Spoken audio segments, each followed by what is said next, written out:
हम लोग डिस्कस कर रहे हैं chapter 5 contractual capacity of parties.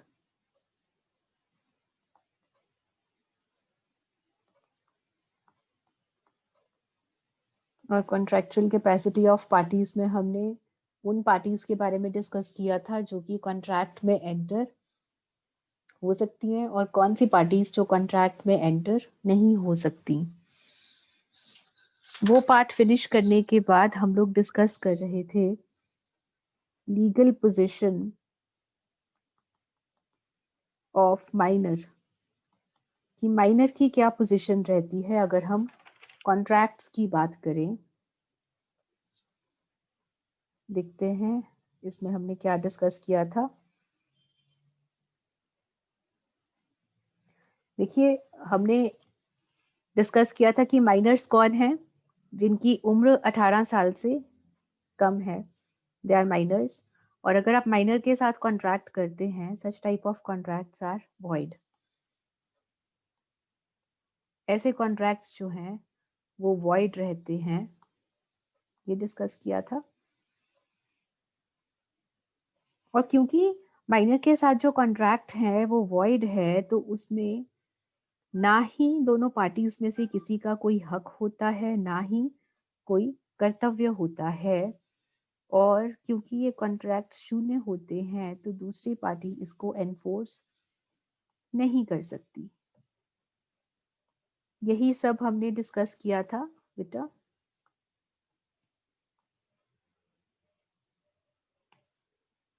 तो चलिए, इसके बाद हमने जो डिस्कस किया था वो क्या है, कॉन्ट्रैक्चुअल कैपेसिटी ऑफ पार्टीज में कि जो माइनर के साथ कॉन्ट्रैक्ट होता है दैट इज एब्सोल्युटली वॉइड होता है।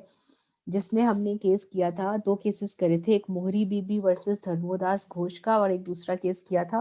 पहले मोहरी बीबी वाला केस डिस्कस कर लेते हैं। मोहरी बीबी वाले केस में मैंने आपको क्या बताया था कि धर्मोदास जो था वो एक माइनर था और ब्रह्मदत्त हस्बैंड था मोहरी बीबी का। धर्मोदास घोष अपनी इमूवेबल प्रॉपर्टी को गिरवी रख देता है और बदले में 20,000 रुपए का लोन पाना चाहता है अपनी इमूवेबल प्रॉपर्टी को गिरवी रख के। जो ब्रह्मदत्त है वो उन्हें 8,000 की पेमेंट कर देते हैं 20,000 में से। और इसके बाद जो धर्मोदास हैं वो कोर्ट में चले जाते हैं और कहते हैं कि जो मेरा कॉन्ट्रैक्ट है वो वॉइड है क्योंकि मैं एक माइनर हूँ। मेरा कॉन्ट्रैक्ट वॉइड है, मैं एक माइनर हूँ, तो मुझे इस कॉन्ट्रैक्ट को अवॉइड करने की, साइड रखने की अनुमति दी जाए। तो जो कोर्ट कहती है हाँ जी, जो कॉन्ट्रैक्ट है वो वॉइड है क्योंकि ये जो कॉन्ट्रैक्ट है वो एक माइनर के साथ किया गया है और माइनर के साथ किए गए जो कॉन्ट्रैक्ट्स होते हैं वो स्टार्टिंग से ही शून्य होते हैं। इस तरह से जो मॉर्टगेज है वो भी नहीं माना जाएगा, जो गिरवी रखी हुई इमूवेबल प्रॉपर्टी है वो धर्मोदास को वापस मिल जाएगी।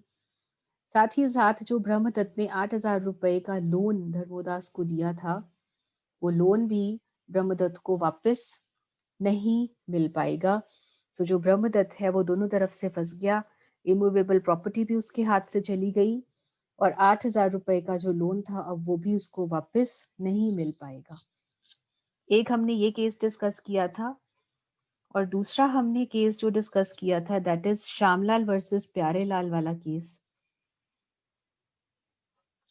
श्यामलाल वर्सेस प्यारेलाल, और इसमें हमने क्या डिस्कस किया था कि एक जो बायर है, एक तरफ सेलर है, जो सेलर है वो माइनर है और जो माइनर है वो अपनी शॉप बायर को सेल कर देता है और बदले में पेमेंट मिल जाती है माइनर को।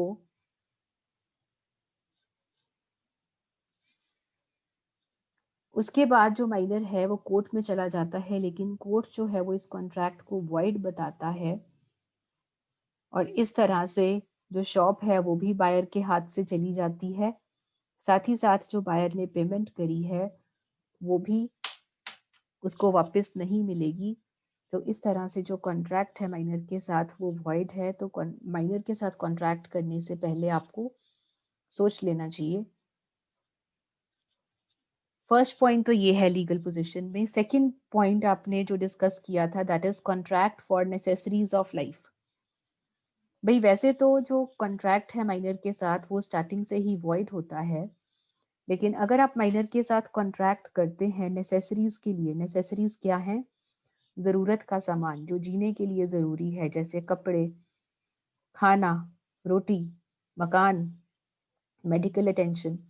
सो अगर आप इस तरह का कोई कॉन्ट्रैक्ट माइनर के साथ करते हैं तो ऐसा कॉन्ट्रैक्ट वॉइड नहीं माना जाता, ये वैलिड होता है, ये कॉन्ट्रैक्ट जायज़ माना जाता है, जायज़ माना जाता है ऐसा कॉन्ट्रैक्ट। लेकिन अगर माइनर इन नेसेसिटीज की पेमेंट ना कर पाए तो ऐसे में जो कोर्ट है, जो माइनर है, उसको एनफोर्स नहीं किया जा सकता, उसको कोर्ट में घसीटा नहीं जा सकता।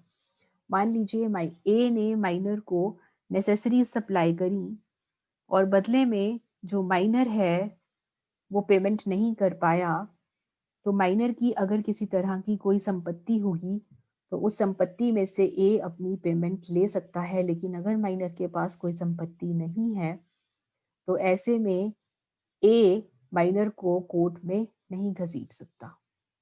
ठीक है जी। सो अगर आप नेसेसरीज के लिए माइनर के साथ कॉन्ट्रैक्ट कर रहे हैं तो आप ये देख लीजिए कि क्या माइनर के पास इतनी संपत्ति है जिसमें से वो आपको पेमेंट कर पाए। तीसरा पार्ट इसमें हमने डिस्कस किया था माइनर्स कॉन्ट्रैक्ट फॉर बेनिफिट्स। अगर माइनर कॉन्ट्रैक्ट करता है अपने फायदे के लिए, अपने भले के लिए, तो ऐसे कॉन्ट्रैक्ट को वैलिड माना जाता है। इसमें हमने केस किया था एक प्रोफेशनल प्लेयर और माइनर वाला, जिसमें कि माइनर अपने एक प्रोफेशनल प्लेयर के साथ कॉन्ट्रैक्ट करता है। ऐसे में अगर प्रोफेशनल प्लेयर सेफ रहना चाहता है कि वो ये देख ले कि जो माइनर है क्या उसके पास थोड़ी बहुत प्रॉपर्टी है जिसमें से वो पेमेंट कर दे। अगर है तो ठीक है, अगर नहीं है तो फिर प्रोफेशनल प्लेयर अपने रिस्क पे माइनर के साथ कॉन्ट्रैक्ट करेगा, क्योंकि प्रोफेशनल प्लेयर जो है वो माइनर को कोर्ट में नहीं घसीट सकता। नेक्स्ट हमने डिस्कस किया था इसमें कॉन्ट्रैक्ट बाय पेरेंट्स। जो पेरेंट्स हैं वो माइनर के बिहाफ पे कॉन्ट्रैक्ट कर सकते हैं। पेरेंट्स या जो माइनर का जो गार्डियन है, जो माइनर की देखरेख करता है, वो माइनर के साथ माइनर के बिहाफ पे कॉन्ट्रैक्ट कर सकते हैं अगर वो कॉन्ट्रैक्ट माइनर के फायदे के लिए है। ऐसे ही जो कॉन्ट्रैक्ट माइनर होते हुए एक इंसान करता है, मेजर होने के बाद वो उसकी पुष्टि नहीं कर सकता, वो उसको एडॉप्ट नहीं कर सकता, वो उसको रेटिफाई नहीं कर सकता। इसमें हमने एग्जाम्पल किया था ए जो कि एक माइनर है, वो बी से कहता है कि तुम मुझे 2000 रुपए दे दो उधार पे, जब मैं मेजर हो जाऊंगा, 18 से ऊपर का हो जाऊंगा, तो मैं तुम्हें पेमेंट कर दूंगा। तो जो माइनर ने माइनर होते हुए जो कॉन्ट्रैक्ट किया था, क्या वो मेजर होने के बाद उस कॉन्ट्रैक्ट की पुष्टि कर सकता है? क्या वो माइनर होते हुए जो उसने कॉन्ट्रैक्ट किया था उसको अडॉप्ट कर सकता है? नहीं कर सकता। माइनर होते हुए आपने जो कॉन्ट्रैक्ट किया है वो क्योंकि माइनर होते हुए किया था वो वॉइड ही माना जाएगा। आप उसको रेटिफाई नहीं कर सकते, आप उसकी पुष्टि नहीं कर सकते। नेक्स्ट पॉइंट हमने किया था बेनिफिट वाला, कि इन केस अगर माइनर को कॉन्ट्रैक्ट के अंडर कोई बेनिफिट हो जाता है तो उस बेनिफिट का रिफंड, उस बेनिफिट, उस फायदे का, उस फायदे की वापसी करना उसके लिए अनिवार्य नहीं है। जैसे कि हमने मोहरी बीबी वाला केस किया था, जिसमें कि जो मोहरी बीबी का हस्बैंड है वो प्रॉपर्टी मॉर्टगेज पे लेकर 8,000 रुपए माइनर को दे देता है, धर्मोदास को। तो ऐसे में 8,000 रुपए मोहरी बीबी के हस्बैंड को वापस नहीं मिल पाएंगे। सो अगर आपने माइनर के साथ कोई कॉन्ट्रैक्ट कर लिया है, वो कॉन्ट्रैक्ट क्योंकि वॉइड है, तो उस कॉन्ट्रैक्ट के अंडर अगर किसी भी तरह का पैसा या कोई और फायदा आपने माइनर को दिया है वो आप माइनर से वापस नहीं ले सकते। Next is misrepresentation. मिसरिप्रेजेंटेशन का मतलब मैंने आपको कहा था बहकाना। यदि कोई एक ऐसा इंसान जो कि 18 साल से कम उम्र का है, वो अपनी झूठी उम्र बताकर आपके साथ फ्रॉड करे, धोखा करे और धोखाधड़ी करके आपके साथ कॉन्ट्रैक्ट एंटर कर ले, तो ऐसे में आप माइनर को कोर्ट में तो नहीं घसीट सकते, लेकिन अगर ऐसा धोखा करके माइनर आपके साथ कॉन्ट्रैक्ट में एंटर हो जाता है और उस वजह से उसको किसी तरह का कोई फायदा हो जाता है, तो आप उस पैसे को उससे वापस ले सकते हैं अगर वो उसके पास पड़ा है तो। लेकिन अगर वो पैसा वो स्पेंड कर चुका है, खर्च कर चुका है, तो उस केस में जिसके साथ धोखा हुआ है वो कुछ नहीं कर सकता। तो जो मिसरिप्रेजेंटेशन है उसमें कोर्ट ने ऐसा इसलिए किया है, लॉ ने ऐसा इसलिए किया है कि माइनर को प्रोटेक्शन देना तो जरूरी है, लेकिन इसका मतलब ये नहीं कि जो माइनर है वो धोखाधड़ी करने लगे। तो ऐसे में जिसके साथ धोखा हुआ है वो मुकदमा तो नहीं कर सकता, लेकिन जो पैसे उसने माइनर को दिए हैं उस पैसे की वापसी जरूर मांग सकता है, वो भी अगर उसके पास है तो। अगर ऐसे पैसे वो खर्च कर चुका है तो ऐसे में दूसरा इंसान कुछ नहीं कर पाएगा। उसके बाद हमने 8 पॉइंट किया था minor as an agent. Minor as an agent, agent principal का रिलेशनशिप मैं आपको पहले भी समझा चुकी हूँ। प्रिंसिपल वो है जो अपने इंस्ट्रक्शन से एजेंट से काम करवाता है। सो ऐसे में मान लीजिए कि एक शॉपकीपर है, उसने एक माइनर को अपना एम्प्लॉय बना रखा है। ऐसे में शॉपकीपर प्रिंसिपल है और माइनर एजेंट है। इन दोनों के बीच में कॉन्ट्रैक्ट एस्टेब्लिश हो गया, that is contract of agency. क्या एक माइनर एजेंसी के कॉन्ट्रैक्ट में एंटर हो सकता है? ये भी तो कॉन्ट्रैक्ट है। हमने कहा कि माइनर किसी भी कॉन्ट्रैक्ट में एंटर नहीं हो सकता क्योंकि वो कॉन्ट्रैक्ट जायज नहीं होता। तो क्या कॉन्ट्रैक्ट ऑफ एजेंसी जायज रहेगा? यस। लॉ कहता है कि जो एक माइनर है वो एज एन एजेंट कॉन्ट्रैक्ट में एंटर कर सकता है प्रिंसिपल के साथ, लेकिन उसके लिए शर्त ये है कि अगर माइनर से किसी तरह की कोई लापरवाही हो जाती है, कोई नेग्लिजेंस हो जाती है माइनर से, तो उसके लिए जो माइनर है वो प्रिंसिपल को लायबल नहीं होगा, वो उसको आंसरेबल नहीं होगा। तो यहाँ पे प्रिंसिपल को एक रिस्क है कि अगर वो माइनर के साथ इस तरह का कोई कॉन्ट्रैक्ट ऑफ एजेंसी करता है और उस वजह से प्रिंसिपल को कोई नुकसान हो जाता है माइनर को एजेंट बनाकर, तो ऐसे में वो माइनर को कोर्ट में नहीं घसीट सकता। एजेंसी का कॉन्ट्रैक्ट कर जरूर सकता है, लेकिन माइनर को वो कोर्ट में नहीं घसीट सकता। This is final status. So ये 8 पॉइंट्स हमने कर लिए थे। अब हमारे पास 2 और पॉइंट्स बचे हैं, वो करके हम इस टॉपिक को रैप अप करेंगे। उसके बाद हम नया चैप्टर स्टार्ट करेंगे।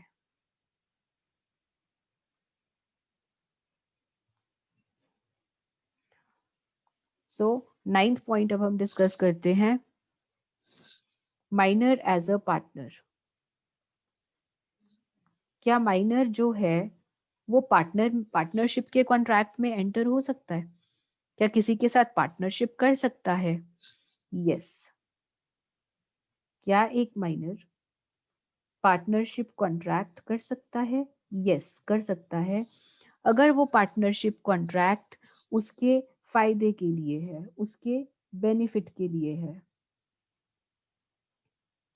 अगर उसको प्रॉफिट में कोई शेयर मिल रहा है, तो ऐसे में वो ऐसा कॉन्ट्रैक्ट एंटर कर सकता है। लेकिन अगर लॉस में शेयर की बात हो, शेयर इन लॉस, तो ऐसा कॉन्ट्रैक्ट वो नहीं कर सकता। प्रॉफिट में अगर उसको कोई शेयर मिल रहा है तो ऐसा पार्टनरशिप कॉन्ट्रैक्ट वो कर सकता है। लेकिन इस कॉन्ट्रैक्ट की वजह से, इस कॉन्ट्रैक्ट में एंटर होकर अगर उससे कोई नेग्लिजेंस हो जाती है, कोई लापरवाही हो जाती है, तो इसके लिए क्या उसको कोर्ट में घसीटा जा सकता है? नो। ठीक है जी। सिंपल सी बात ये है, मेन लॉजिक क्या है कि माइनर के फायदे के लिए तो आप कुछ भी कर सकते हैं, लेकिन आप माइनर को किसी तरीके से कोर्ट में स्यू नहीं कर सकते, आप उसके ऊपर मुकदमा नहीं चला सकते। Next point is position of minor in a limited company. अब कंपनी के केस में क्या होता है बेटा, कंपनी के केस में आप कंपनी के शेयर्स खरीद सकते हैं। ऐसे ही जो माइनर है, क्या वो कंपनी के शेयर्स खरीद सकता है? Can he by company shares?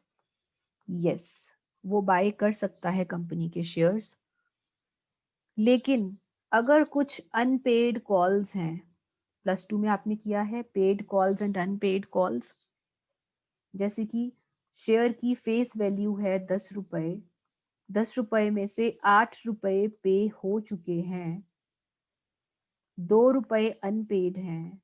सो क्या ये 2 रुपए जो अनपेड हैं, इसके लिए आप माइनर को फोर्स कर सकते हैं? नहीं कर सकते।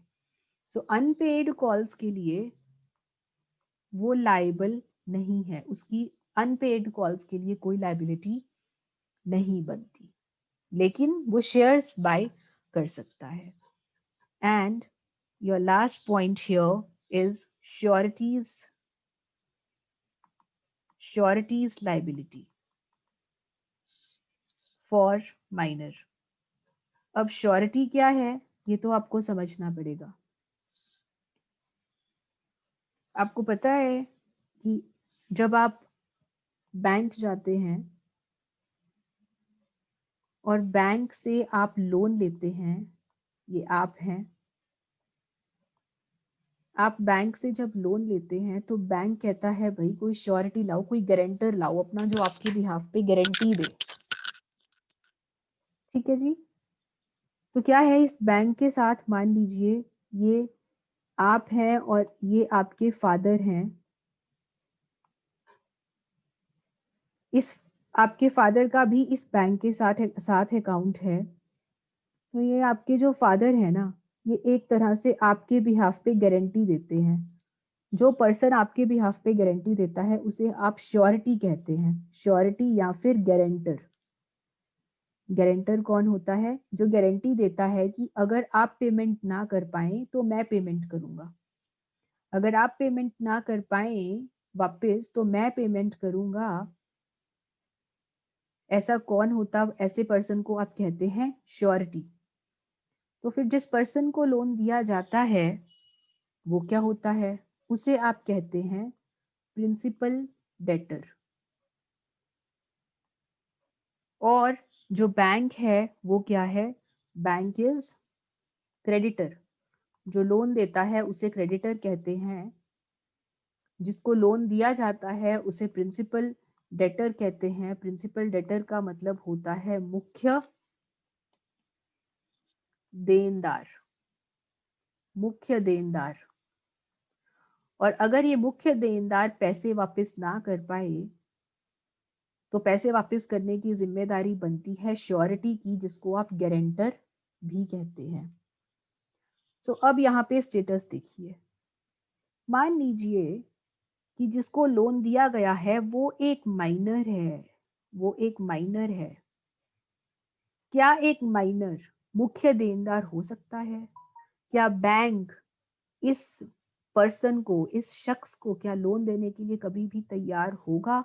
नहीं होगा, क्योंकि बैंक माइनर को लोन देते हुए कतराएगा कि माइनर अगर कल को लोन वापस ना कर पाया तो माइनर को तो आप कोर्ट में घसीट नहीं सकते। इसीलिए जो बैंक है वो माइनर को लोन देने से कतराता है। लेकिन माइनर को लोन दिया जा सकता है अगर ये माइनर अपना कोई श्योरिटी या गारंटर खड़ा कर दे। लेकिन ऐसे केस में जहां पर ये पर्सन जो माइनर है वो प्रिंसिपल डेटर नहीं कहलाता, ये कभी भी प्रिंसिपल डेटर नहीं बनेगा, मुख्य देनदार नहीं बन सकता, श्योरिटी ही प्रिंसिपल डेटर बन जाएगा आपका। श्योरिटी ही आपका जो बैंक है उसका मुख्य देनदार बन जाएगा। सो कहने का मतलब क्या है कि अगर माइनर किसी से कुछ उधार लेना चाहे तो ऐसे में माइनर कभी भी प्रिंसिपल डेटर नहीं बन सकता, मुख्य देनदार नहीं बन सकता, क्योंकि उसको आप जोर जबरदस्ती नहीं कर सकते। ऐसे केस में जो गारंटर है वही प्रिंसिपल डेटर बन जाता है। This is another legal position of minor.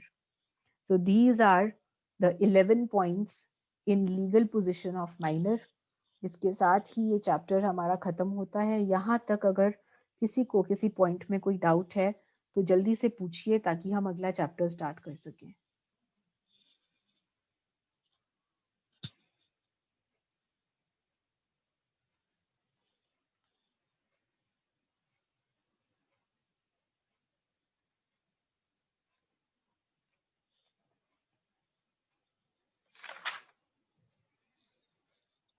हाँ जी, नो प्रॉब्लम एट ऑल।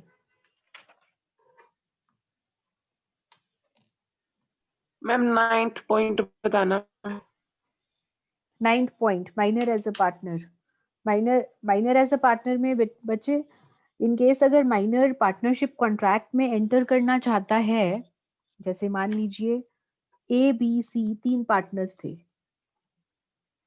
और इन तीनों के बीच में एक डी आना चाहता है और जो डी है वो माइनर है,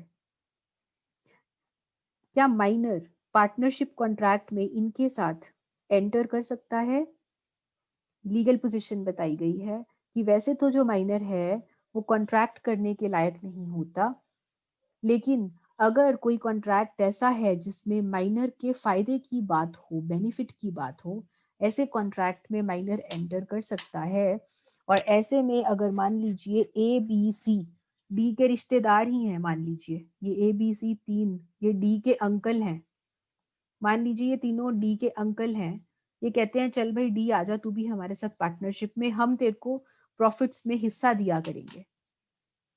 क्या माइनर ऐसे कॉन्ट्रैक्ट में एंटर कर सकता है? क्या ऐसा कॉन्ट्रैक्ट माननीय होगा? यस, लॉ कहता है कि ऐसा कॉन्ट्रैक्ट माननीय होगा, जायज होगा, वैलिड होगा, क्योंकि यहाँ पर बात है माइनर के बेनिफिट की, भले की बात है।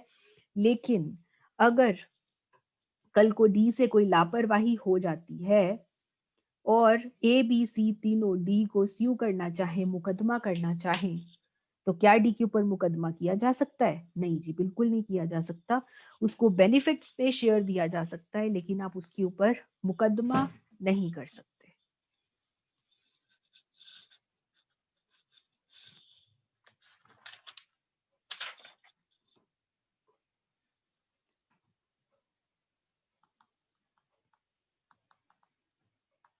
Important questions of this chapter, chapter 5, contractual capacity. Question 1 आपको आ सकता है, who are the various persons incompetent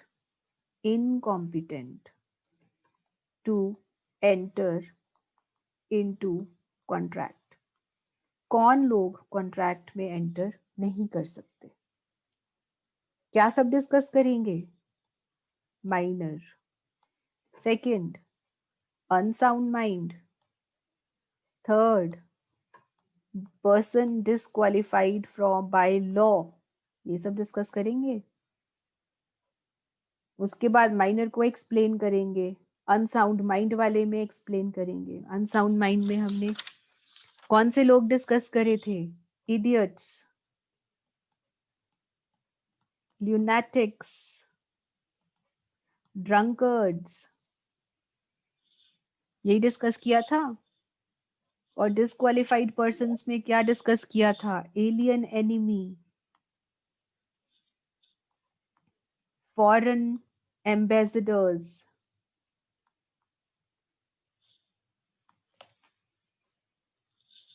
other persons, जिसमें कि हमने कॉन्विक्ट्स के बारे में किया था, डेटर्स के बारे में किया था।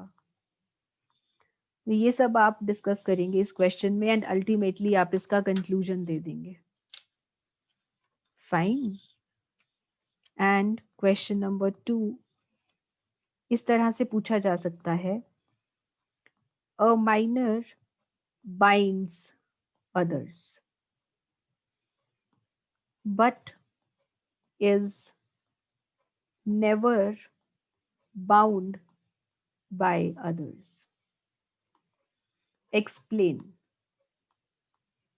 पूछा गया है, पूछा नहीं गया, कहा गया है कि जो माइनर है वो दूसरों को बाध्य कर सकता है. बाइंड मतलब बाध्य करना. जो माइनर है वो दूसरों को बाध्य कर सकता है लेकिन खुद दूसरों से बाध्य नहीं होता. खुद दूसरों से बाध्य नहीं होता. क्या आप सहमत हैं? हाँ जी, हम सहमत हैं. और इसमें आप क्या लिख देंगे? लीगल पोजीशन ऑफ माइनर, जो हमने आज ही डिस्कस किया है.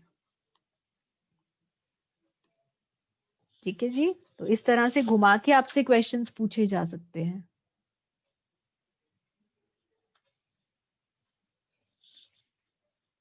So this is all in this session. ऐसा करते हैं, न्यू चैप्टर स्टार्ट करना है मुझे, free consent of parties chapter 6, और इम्पोर्टेंट भी बहुत है. सो हम वो चैप्टर डिस्कस करेंगे कल वाले सेशन से. आज अगर किसी को कोई असाइनमेंट्स में डाउट है तो पूछिए.